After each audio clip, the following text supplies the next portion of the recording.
नमस्कार, मी पुण्यावरून संगीता तिवारी. मला रवी राणांचे हे सगळे आत्ताचे काही व्हिडिओज पाहिल्यानंतर असं वाटतंय, रवी राणांचं असं म्हणणं असेल की पायतान हाना पण मला नेता म्हणा, असा आमचा हा रवी राणा.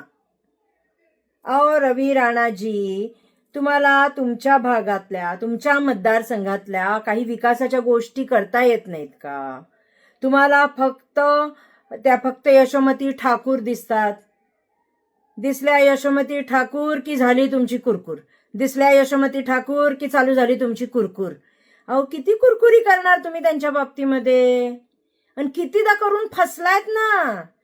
कशाला त्यांच्या मागे लागताय? वाघीण एखादा पंजा खरंच पडला ना तर लई मागं जाईल हो बाप्पा. काऊन करून राहिलं तुम्ही असं? मला काय कळून नाही राहिलं.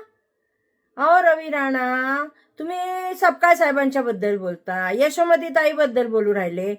सपकाळ साहेबांना कोण ओळखत नाही म्हणतात? अहो सपकाळ साहेबांना सगळी लोक ओळखतात, पण रवी राणा तुझी ओळख काय? तुझ्या बायकोमुळं. तिला सगळ्या साऊथ नॉर्थ अजून वेगवेगळ्या पिक्चर मध्ये ते जिने डान्स केले, नर्तकीचं ते रूप आहे, त्यामुळे लोक ओळखत होती तिला, म्हणून ते नवनीत राणाला ओळखू लागले. नवनीत राणा नंतर मग तुम्हाला, कारण का तुम्ही त्यांचे मिस्टर, तर मिस्टरला कसं नाही विसरणार लोक. आम्हाला अशी प्रसिद्धी नको ना आमच्या नेत्यांना. ते आहेत त्यांच्या कामानी, त्यांच्या सगळ्या गोष्टी लोकांना जनता जनार्दनाची कामं करून, लोकसेवा करून प्रसिद्ध आहेत ते. तुम्ही फक्त एकच काम करा, तुमचं सर्व लक्ष केंद्रित करा, निवडणुका, जनतेची कामं त्याच्यावर करा, विकासावर बोला.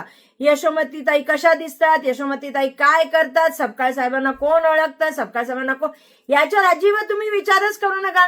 तुमचा तेवढा मेंदू पण नाही हो परिपक्व. एवढंच माझं म्हणणं आहे. पटलं तर वय, नाही तर जाऊ दे.